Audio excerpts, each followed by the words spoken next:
Hey everyone. I hope you guys are doing well. I'm live. I am live. Um, I just want to bring you guys some information because I want to show some love. If you don't know, I have a Facebook group, quick guide on how to boost your credit. So I do spend a lot of time there, and I'm about to start spending a lot of time with you guys here on YouTube. So if you watch this, I appreciate if you like and subscribe to the channel. So what I want to bring you some information is what is going on with your credit disputes during the COVID-19. You didn't know the Consumer Financial Protection Bureau have given the three major credit bureaus more allotted time with the COVID-19. So, especially how they brokered a deal if you are a person where they made that offer every week to give you an updated credit report. If you have a dispute, that adds 15 more days onto the investigation. So, you want to be careful with that. But another big issue, the credit bureaus do not follow the rules on a good day. So now they're using this as an opportunity even more not to follow the rules. So what you need to do is stick with the program. As I tell everyone, make sure that you are mailing your dispute certified mail. A lot of people do not know when you dispute online, you're taking away your key rights to take them to court. You're taking that with that dispute and to request method of verification. So a lot of people try to really, because it looks easier, in order to go that route, but you are missing evidence and you're giving away your rights in reference to that dispute. Also, the bureaus use that as a way to charge credit repair, not credit repair, collection companies and also the creditors for every dispute you do online. So it's a money making scheme for them. So you have to understand the credit bureaus have in their best interest for you to have bad credit. So if you are going to the credit bureaus to dispute anything, this is why I always tell you try to deal with the source of the information and not the bureaus themselves. You want to, let me hook up my microphone. Try to deal with the source of the information because that's the quickest way that you're going to change the outcome. Trying to go through the bureaus, you're going to have to be consistent. You're going to have to send those rounds and rounds of letters because they are not trying to remove those items off your credit report. It is just not profitable for them. Understand they get paid more for giving subprime information. Remember, when you have good credit, over a 700 credit score, 680, the world more or less open up to you with people who will deal in that realm and will compete for your business because you become less of a credit risk. So what these companies do is justify by you having just bad enough credit that they can charge you a higher interest rate.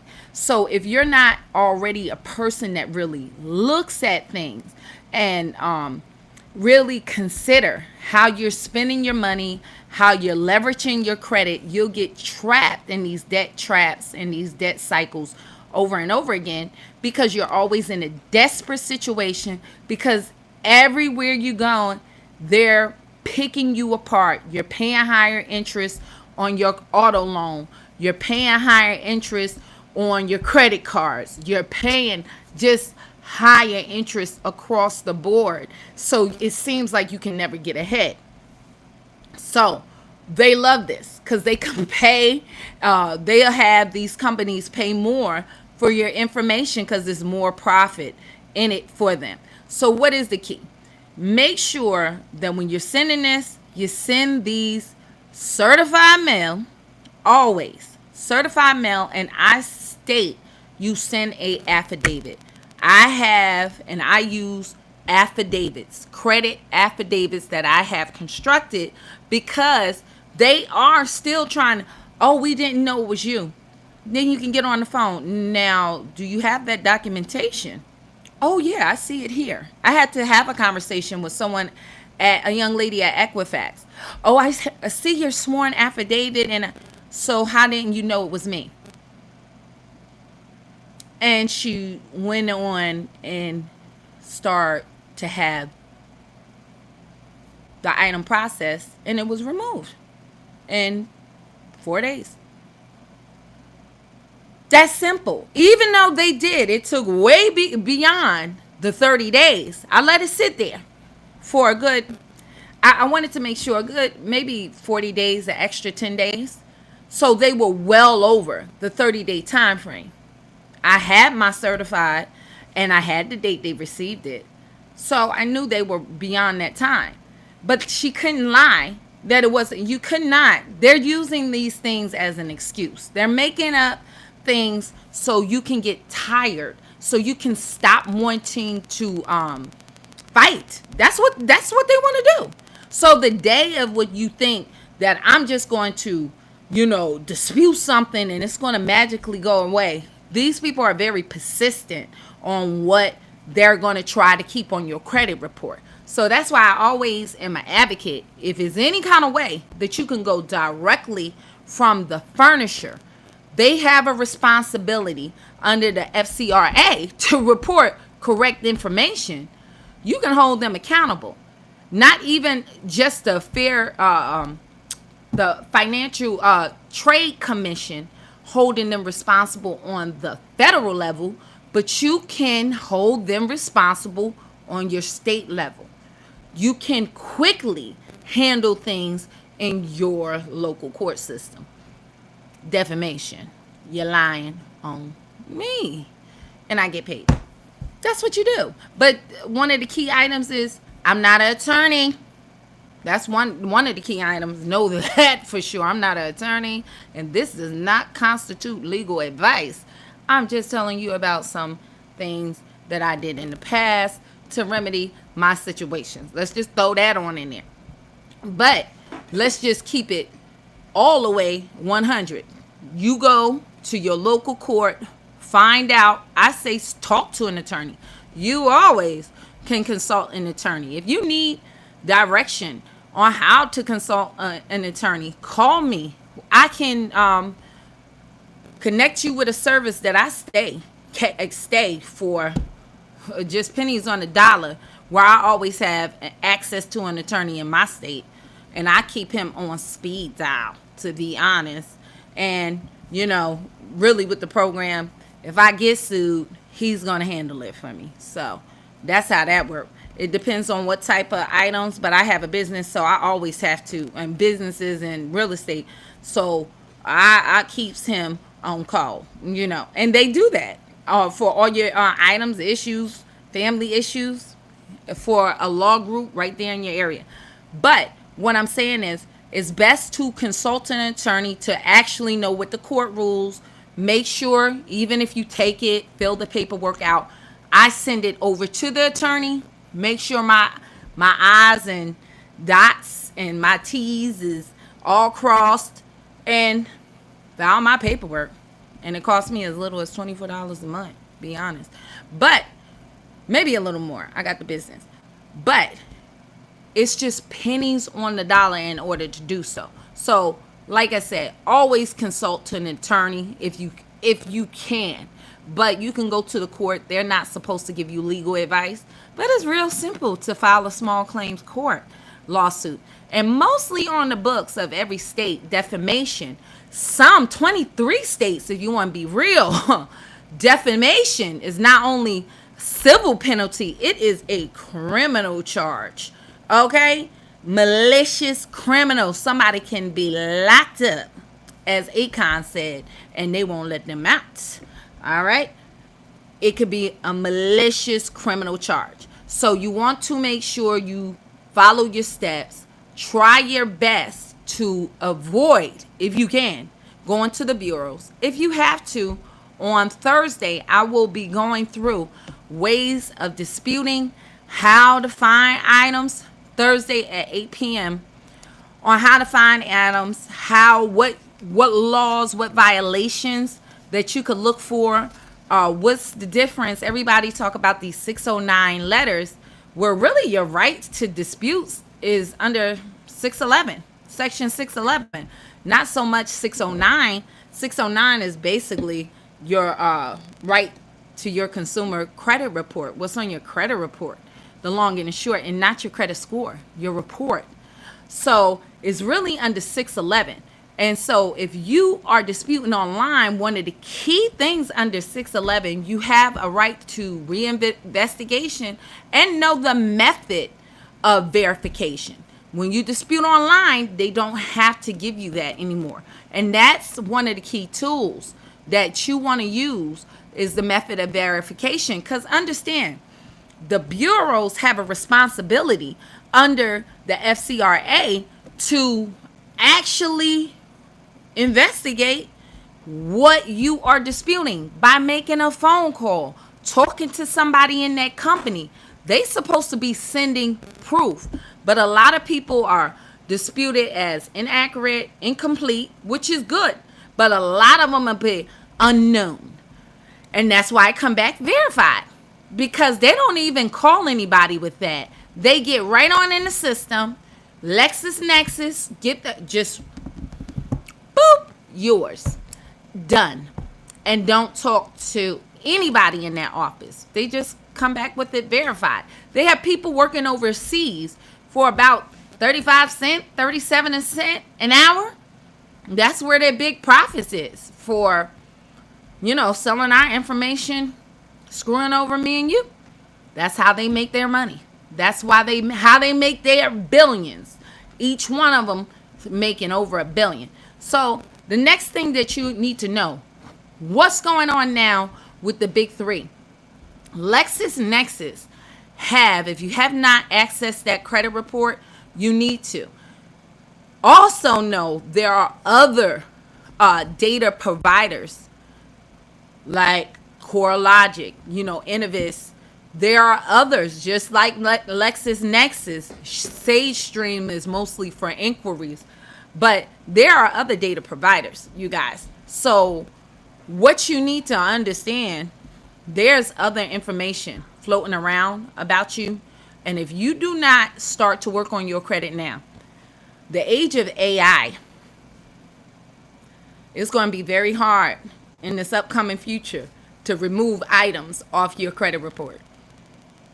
Even when it comes down to the big three, even with LexisNexis, they have some information that they're trying to get access to. I think LexisNexis already, to a certain extent, have access to group or medical information.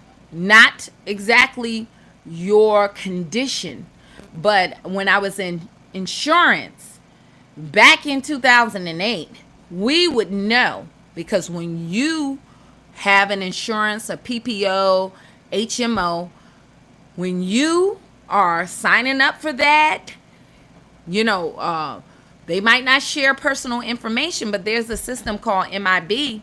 I used to call it the Men in Black. We would know as a life insurance agent, even with property and casualty, like Allstate, things like that. We have the LIS, the insurance loss system. We know what is kind of going on. So let's say with the medical, we might not know what your condition is, but we know what kind of medication you're taking. So if you're on metformin, we know you got diabetes. So it's no lying. Now, the credit bureaus kind of want to factor in all that information. Why? They don't want to lend to you. Now lenders want to know more and more about you. What's the risk? If you have certain health issues coming down the line, they're going to want to lend to you less because you're a bigger risk if you die. Already, if you're a certain age, getting up in your 70s or 80s, they're limiting they're not going to lend you as much because of your age. You're more of a risk. This is why I can't understand why people sit on good credit and don't put it to work for them. If you're right now over 700 credit score and is not trying to refinance your car, refinance your home, if you don't have a home, finding a way to leverage your good credit to create passive income, getting a real estate property, doing something, what are you doing? There's going to come a point that you're not going to be able to actively work for your money, whether it's sooner or later. And people don't think. All they want to do is showtime. Hey, I got this kind of credit score. Well, what is it doing for you? Are you going to die with an 800, 850 credit score? Because once you reach about late 70s and 80s, it means absolutely nothing. Pretty soon, you're not going to be able to get anything. You won't be able to borrow. So you'll be sitting there and you could die broke. And it don't help your family. Because it's all about risk. So what you need to understand, a lot of people have these issues where you got to go to the credit bureaus, not because they're lying on you. A lot of this stuff could be, most of this stuff is true on people. Let's be honest here. There is a lot of inaccuracies. They have their part to play. But a large part of people credit problems is they're not working on their cash flow. Large part. Major issue. You're not building wealth. Wealth is measured in time. A lot of people are not building. There's many people that become rich, hit the lotto, have abundance, and blow it in 2 years and be in a worse condition than they were in the start because they didn't take those riches and turn it into wealth. Measured in time, buying assets, not liabilities. That's what a lot of people do. They spend most of their money and generated active income on their leisure, and none on investing whatsoever to generate cash. So I know people don't want to hear that. Now they don't want that part of it, or I just want to do my 8 and hit the gate. They want to do that. I can't with the 8 and hit the gate. I don't want to do 8 and hit the gate. I want to leverage what's in me to some kind of way, produce some income. I was able to go away, been going away, looking at investments out of state, because Jersey is a dub. Out of state, and I ain't have a job, still making money. So it's beyond 8 and hit the gate. You want to ultimately, your problem is money, cash flow. Because all of us, if we had the cash, we wouldn't need the credit. So you want to work on that aspect of it. You want to work on that side of the game. How can I leverage my credit? Don't feel bad if you got bad credit. That doesn't stop you. You can invest with bad credit. You can get a home with bad credit. Believe it or not. This is why I tell everybody you need to research your goal. You can have a 580 credit score and get a home. You might have to put more money down. You might have to find a lender that'll deal with that. FHA would back the loan. But the problem is people don't take the time to research, to figure out, okay, what's my way? If you're controlling the asset and the asset making you money, you'll get your money back. Or you can do certain things just to get your credit score a little higher to qualify. You just can't have collections, charge-offs, items like that. You can have a bankruptcy and qualify for FHA. That doesn't stop you. Long as the bankruptcy is over a certain period of time. So a lot of people think even having a foreclosure prior to, you could still be able to get a FHA loan. It has to be some time that passed, but you can qualify. So you have to get the right information and insight. So the main thing that you got to know about dealing with the bureaus, you need to know the right standing, really to challenge your real thing is not in so much the letters, it's the procedure that they do not follow. It's how you want to really get the item off your credit. It's in the procedure is where you're going to defeat them. But you need your track record. You got to have everything certified so you can finally go to the Consumer Financial Protection Bureau and file a complaint, and you can show where they did not follow the procedures of the Fair Credit Reporting Act. So that's what you want to focus on. You want to make sure you're not just saying, I don't know this, because you're going to, down the line, if they can produce the paperwork, if you do make a big issue out of it, that's going to falter and you're going to be in the wrong. So I will be going more in depth this Thursday. I hope this information is helpful for you guys. I will leave my information in this video. It's been a delay with my lives on when they're posting. So if I am posting it late, go to my prior videos. If it's not giving you the information, go to my prior videos on my channel. If you want to reach out to me, my number. If you want to do credit analyzation, I do that. We'll go through your credit reports together via Zoom, and we can figure out what might need to be added to your credit profile to increase your credit score. Always remember, guys, it's not always about deleting negative items that's going to increase your credit score. Some people just need to add things. And like I tell people, they can't grasp that understanding. But if you're 18 years old and you have no credit, there's nothing to dispute off. So how is your credit score going to go up? You need to add the right things to your profile. And then you could actually might have a real good profile because you're starting with nothing negative. You just have no credit history and other certain items, age. So it's all about constructing your credit profile, which will produce your credit score. So if you need more information, feel free to reach out to me. Be blessed and enjoy your day.